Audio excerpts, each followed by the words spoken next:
Hi, SV അരുടേലാണ്. Kerala സർക്കാരും കേന്ദ്ര സർക്കാരും ബായ് ബായ് ആണ്. സതീശൻ നിങ്ങളെ പറഞ്ഞു പഠിപ്പിച്ചിരിക്കുന്നത് അങ്ങനെയാണല്ലോ. കണ്ടില്ലേ, ദേശീയപാത ഉദ്ഘാടന ചടങ്ങിൽ നിന്ന് പൊതുമരാമത്ത് വകുപ്പ് മന്ത്രിയെ ഒഴിവാക്കി. ഇത്രയും കാലം മുഖ്യമന്ത്രിയും മരുമകനും കൂടി പോയി അവിടെ അവരുമായിട്ട് വലിയ ഊഷ്മള ബന്ധം, അവർക്ക് സമ്മാനം കൊടുക്കുന്നു. ഇപ്പോൾ എന്തായി? അതിൻ്റെ ഉദ്ഘാടന ചടങ്ങ് വരുമ്പോൾ ഏറ്റവും അടുപ്പക്കാരും ഏറ്റവും ബായ് ബായ് ആണെന്ന് സതീശന സംഘവും നിങ്ങളെ പറഞ്ഞു പഠിപ്പിച്ചതിൽ മുസ്ലിം ആയതിൻ്റെ പേരിൽ മുഹമ്മദ് റിയാസിനെ ഒഴിവാക്കിയിരിക്കുകയാണ്. അദ്ദേഹം ഒഴിവാക്കിയെന്ന് കരുതിക്കൊണ്ട് ഇപ്പോൾ ഈ ദേശീയപാതയുമായി ബന്ധപ്പെട്ട് ഈ സർക്കാർ ചെയ്ത പ്രവർത്തനങ്ങൾ അത് ചെയ്തതല്ലാതാക്കി മാറ്റാനോ അതിനെ റദ്ദാക്കാനോ കഴിയില്ല. എന്തായാലും കേന്ദ്രത്തിലുള്ളവരുടെ ഒന്നുകൂടി ഈ നാട്ടിലുള്ള മനുഷ്യർക്ക് ഒരു തെരഞ്ഞെടുപ്പിന് മുന്നോടിയായിട്ട് അവർ ആര് വരാനാണ് ആഗ്രഹിക്കുന്നത്, ആരെയാണ് മാറ്റി നിർത്താൻ ഇഷ്ടപ്പെടുന്നത് എന്നതിനെ സംബന്ധിച്ച് ഒരു തിരിച്ചറിവ് കൂടിയാണ്. ഇതിപ്പോൾ സർക്കാർ ആ വിഷയത്തിൽ ബഹിഷ്കരിച്ചിട്ടുണ്ട്. കാര്യം ഈ ബായ് ബായ് ആകുമ്പോൾ സ്വാഭാവികമായിട്ട് ആരെങ്കിലും ഒരാളെ ഒഴിവാക്കിയാൽ മുഴുവൻ പേരും മാറണമല്ലോ, അല്ലേ? അല്ല, ദേശീയപാതയുമായി ബന്ധപ്പെട്ടിട്ടുള്ള നിർമ്മാണ പ്രവർത്തനങ്ങളിൽ PWD മന്ത്രി എന്നുള്ള നിലയ്ക്ക് റിയാസ് എടുത്ത എഫേർട്ട് എന്ന് പറഞ്ഞാൽ അത് വിലമതിക്കാൻ കഴിയാത്തത് തന്നെയാണ്. കാര്യം എന്തോരം പ്രശ്നങ്ങളിൽ അദ്ദേഹത്തെ അധിക്ഷേപിച്ചു. ഈ ദേശീയപാത ഇടിഞ്ഞു വീഴുന്ന സന്ദർഭങ്ങളിൽ മുഴുവൻ റിയാസിനാണ് പഴി. ദേശീയപാതയിലെ എന്ത് നേട്ടങ്ങൾക്കും അത് ആർക്കാണ് അതിൻ്റെ അവകാശവാദങ്ങളെല്ലാം പോകുന്നത്. ഇപ്പോൾ ഏറ്റവും കൂടുതൽ അതിൻ്റെ ഉദ്ഘാടനം വരുമ്പോൾ ഈ നാട് 6000 കോടി രൂപ ചുള പോലെ എണ്ണിക്കൊടുത്ത് സ്ഥലം വാങ്ങിക്കൊടുത്തിട്ടാണ് ആ ദേശീയപാത ഇവിടെ നിർമ്മിക്കാൻ പറ്റിയത്. മനസ്സിലായോ? പിന്നെ ഈ ദേശീയപാത നിർമ്മിക്കുന്നത് കേന്ദ്രത്തിലിരിക്കുന്നവന്മാരെ വീട്ടിൽ നിന്ന് എടുത്തുകൊണ്ട് വന്ന പൈസ വെച്ചിട്ടല്ല, ഈ നാട്ടിലെ ജനങ്ങളുടെ നികുതി പണം തന്നെയാണ്. ഈ നാട്ടിലെ ജനങ്ങളുടെ നികുതി പണം എടുത്ത് ഇവിടെ ദേശീയപാതയ്ക്ക് സ്ഥലത്തിന് വില കൂടുതലാണെന്ന് അറിഞ്ഞപ്പോൾ കടം മേടിച്ച്, കിഫ്ബിയിലൂടെ കടം മേടിച്ച് ആ പണം ഉപയോഗിച്ച് സ്ഥലം മേടിച്ച് കൊടുത്തപ്പോഴാണ് ഇങ്ങനെ ഒരു തെമ്മാടിത്തരം കാണിച്ചിരിക്കുന്നത്. ഇതുകൊണ്ടൊന്നും നിങ്ങൾക്ക് ഇവിടെ ഇടതുപക്ഷത്തിനെ തകർത്ത് കളയാനോ അല്ലെങ്കിൽ BJPയെ വളർത്തിക്കളയാമൊന്നും വിചാരിക്കേണ്ട. നാട്ടുകാർ ഇതൊക്കെ കാണുന്നുണ്ടല്ലോ. എന്തായാലും ഈ വിഷയവുമായി ബന്ധപ്പെട്ട് മന്ത്രി PA മുഹമ്മദ് റിയാസിന്റെ ഒരു പ്രതികരണം നിങ്ങൾ കേൾക്കണം. അല്ല, അതറിയില്ല. BJP സംസ്ഥാന പ്രസിഡന്റിന്റെ പേരുണ്ട്, എന്നാൽ ദേശീയപാത ഉദ്ഘാടനത്തിന് കേരളത്തിന്റെ ചരിത്രത്തിൽ ഇന്ന് വരെ ഇല്ല. പൊതുമരാമത്ത് വകുപ്പ് മന്ത്രി ഒഴിവാക്കി. അത് ആര് പൊതുമരാമത്ത് വകുപ്പ് മന്ത്രി എന്നുള്ളതല്ലോ പ്രശ്നം. അതൊരു ശരിയായ രീതിയല്ല. നമുക്കറിയാം, 2014 UDF ഭരിക്കുമ്പോൾ ഈ പദ്ധതി മുടങ്ങിപ്പോയതാണ്.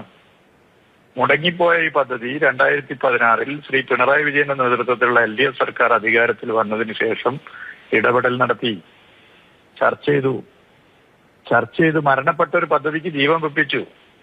ഇന്ത്യയുടെ ചരിത്രത്തിൽ ആദ്യമായി ദേശീയപാത വികസനത്തിന് ഒരു സംസ്ഥാന സർക്കാർ പണം ചെലവഴിച്ചു. അത് 100-200 കോടിയല്ല, 5600 കോടി. ആ 5600 കോടി കിഫ്ബി പദ്ധതി ആയിട്ട് പോലും കടമെടുപ്പ് പരിധിയിൽപ്പെടുത്തി. അപ്പൊ അത് ഡബിളായി, 12000 കോടി. മറ്റു പദ്ധതികൾക്ക് ചെലവഴിക്കേണ്ട തുക ഇത് കാരണം ഇല്ലാതായി. 12000 കോടി കേരളം ഇതിനു വേണ്ടി ചെലവഴിച്ചു. ഇതിന്റെ ഓരോ ഇടപെടലും സ്റ്റേറ്റ് ഗവൺമെന്റ് നടത്തിയത് മാതൃകയാണെന്ന് പറഞ്ഞത് ശ്രീ നിതിൻ ഗഡ്കരിയാണ്. എത്രയോ തവണ അദ്ദേഹം അത് പറഞ്ഞു. ദേശീയപാത കേരളത്തിന്റെ ഹെഡ് റീജിയണൽ ഓഫീസർ ഇന്ത്യയിലെ മറ്റു സംസ്ഥാനങ്ങൾ കേരള സർക്കാരിനെ കണ്ട് പഠിക്കണം, കേരള ഈസ് എ മോഡൽ എന്ന് പറഞ്ഞു. ഇതിൽ ഓരോ കാര്യത്തിൽ ഇടപെട്ടു. അങ്ങനെയൊക്കെ ചെയ്തിട്ടും ഇത്തരത്തിലൊരു നിലപാടെടുക്കുന്നു. ജനാധിപത്യപരമായി തെരഞ്ഞെടുക്കപ്പെട്ട ഒരു സർക്കാരിന്റെ ബന്ധപ്പെട്ടവരെ ഒഴിവാക്കുകയും ഒരു രാഷ്ട്രീയ പാർട്ടിയുടെ സംസ്ഥാന അധ്യക്ഷനെ അതിൽ പെടുത്തുകയും ചെയ്യുന്നത് ശരിയാണോ? നാട് ചർച്ച ചെയ്യേണ്ടതാണ്. അപ്പൊ നിരവധി പദ്ധതികളുടെ ഭാഗമായിട്ടുള്ള ഒരു ഉദ്ഘാടനമാണോ ദേശീയപാതയിൽ നടത്തേണ്ടത്? നിരവധി പദ്ധതികളുമായി ബന്ധപ്പെട്ട ഒരു ഉദ്ഘാടനമാണ് ഇവിടെ നടത്തിയിരിക്കുന്നത്. എന്നാൽ അങ്ങനെ നടത്തുമ്പോഴും ദേശീയപാത 66ന്റെ ഉദ്ഘാടനം നടക്കുമ്പോൾ ഈ നില സ്വീകരിക്കുന്നത് ശരിയാണോ? XOR ആര് പൊതുമരാമത്ത് മന്ത്രി, ഏത് മുന്നണിയുടെ പൊതുമരാമത്ത് മന്ത്രി, ഏത് മുന്നണി എന്നുള്ളതൊന്നല്ലല്ലോ പ്രശ്നം. ഇവിടെ പ്രശ്നം വളരെ വ്യക്തമാണ്. അത് വളരെ കൃത്യമായി കാര്യങ്ങൾ നമ്മൾ ആളുകളെ ഇടയിൽ ഒരു കുഴപ്പങ്ങൾ ഇത് തെറ്റിദ്ധാരണ സൃഷ്ടിക്കാനുള്ള ശ്രമം നടത്തും. ഇങ്ങനെ ഒരു പരിപാടിക്ക് ഉദ്ഘാടനത്തിന് വിളിക്കാതിരുന്നത് കൊണ്ട് സംസ്ഥാന സർക്കാരിന്റെ ഇതിന്റെ ഇടപെടൽ ഇല്ലാതാകുമോ? ജനങ്ങളുടെ മനസ്സിലൊരു പോസ്റ്റർ പതിഞ്ഞ പോലെ പതിഞ്ഞല്ല ഇത്തരം കാര്യങ്ങൾ. അപ്പൊ ഇതൊരു ശരിയായ രീതിയാണോ? ജനാധിപത്യത്തിന് ചേർന്നതാണോ? ഇത് പൊതുവെ നമ്മൾ ചർച്ച ചെയ്യേണ്ട കാര്യമാണ്, പൊതുവെ പരിശോധിക്കേണ്ട കാര്യമാണ്. ഇപ്പോ ചൂരൽമല ദുരന്തവുമായി ബന്ധപ്പെട്ട വീട് വെച്ചു കൊടുക്കുന്ന പരിപാടി ആ പരിപാടിയിൽ അധ്യക്ഷൻ കഴിഞ്ഞ് ഞങ്ങൾ 3 മന്ത്രിമാരുണ്ട്. ഞങ്ങൾ 3 പേരും കൂടി ഇരുന്നപ്പോൾ ഞാൻ പറഞ്ഞു, ഞങ്ങൾ ആലോചന നടത്തി, എല്ലാവരുമായിട്ട് ആലോചിച്ച് കേള് മിനിസ്റ്റർ, ആ ജില്ലയിലെ മന്ത്രി മാത്രം സംസാരിച്ചാൽ മതി, ഞാനും ശശീന്ദ്രൻ മിനിസ്റ്റർ സംസാരിക്കുന്നില്ല എന്ന് പറഞ്ഞു. പക്ഷെ അവിടുത്തെ MLA നിർബന്ധമായി സംസാരിപ്പിക്കണം എന്ന നിലപാടെടുത്തു. MLA LDF അല്ല UDF ആണ്.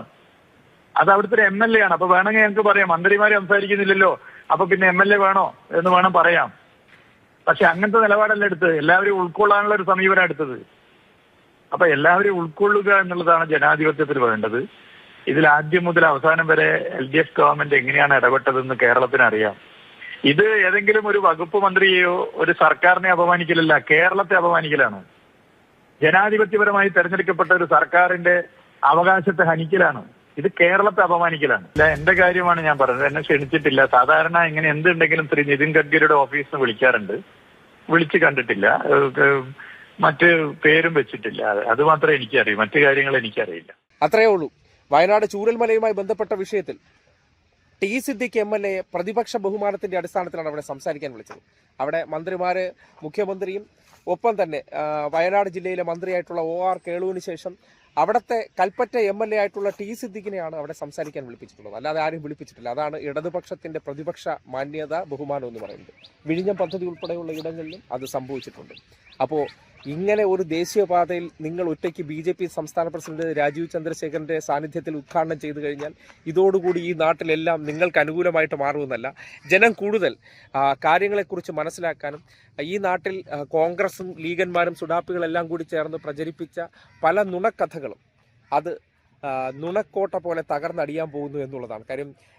ചില രാഷ്ട്രീയ നേട്ടത്തിനു വേണ്ടി പറഞ്ഞ് പ്രചരിപ്പിച്ച കഥകൾ അല്ലെങ്കിൽ മെനഞ്ഞെടുത്ത കഥകൾ, ആ കഥകൾക്കപ്പുറം ചില റിസൾട്ടുകൾ അല്ലെങ്കിൽ ഇതുപോലുള്ള ചില കാഴ്ചകൾ ആൾക്കാർക്കിടയിൽ ചിന്തിക്കാവുന്നതാണ്, അല്ലെങ്കിൽ നിങ്ങൾക്ക് ചിന്തിപ്പിക്കാനുള്ളൊരു അവസരം ഉണ്ടാവുകയാണ്. പ്രചരിപ്പിക്കുന്ന പച്ച നുണകൾക്കപ്പുറമുള്ള റിയാലിറ്റി എന്താണെന്നും ഇടതുപക്ഷം എന്നാൽ മാറ്റി നിർത്തേണ്ടവരാണ്, അതിൽ ന്യൂനപക്ഷ വിഭാഗക്കാർക്ക് പ്രാതിനിധ്യമുണ്ടെങ്കിൽ അവരെ പോലും പരിഗണിക്കാൻ പാടില്ല എന്നുള്ള ആ അല്പത്തരത്തിൻ്റെ ഏറ്റവും തീവ്ര വേർഷനാണ് നിങ്ങൾ ഈ കാണുന്നത്. ഇനിയെങ്കിലുമൊക്കെ മനസ്സിലാക്കുക, ഒരു തെരഞ്ഞെടുപ്പ് കാലഘട്ടത്തിൽ എന്തുകൊണ്ട് ഇപ്പോൾ ബായ് ആയിരുന്നെങ്കിൽ അവരെ എല്ലാവരെയും കൂടി ഇരുത്തിക്കൊണ്ട് ചെയ്യേണ്ട കാര്യങ്ങളും ഇന്നലകളിൽ നിതിൻ ഗഡ്കരിയെ കാണാൻ പോയപ്പോൾ സമ്മാനം കൊടുത്തപ്പോൾ ഇവർ തമ്മിൽ വലിയ ബന്ധമാണെന്ന് പറയുന്നിടത്ത് റിയാലിറ്റി എന്താണെന്ന് നാട്ടുകാർക്കും ഈ വ്രതശുദ്ധിയുടെ കാലത്ത് ന്യൂനപക്ഷക്കാർക്കും ചിന്തിക്കാൻ കിട്ടുന്നൊരു അവസരമാണ്. ഇതും നിങ്ങൾക്ക് ഒരു വാർണിംഗ് ലൈറ്റായിട്ട് മനസ്സിലായില്ലെങ്കിൽ പിന്നീട് നിങ്ങളെ പടച്ചവന് പോലും രക്ഷിക്കാൻ പറ്റില്ല എന്ന് മാത്രമാണ് ഈ സന്ദർഭത്തിൽ പറയാനുള്ളത്.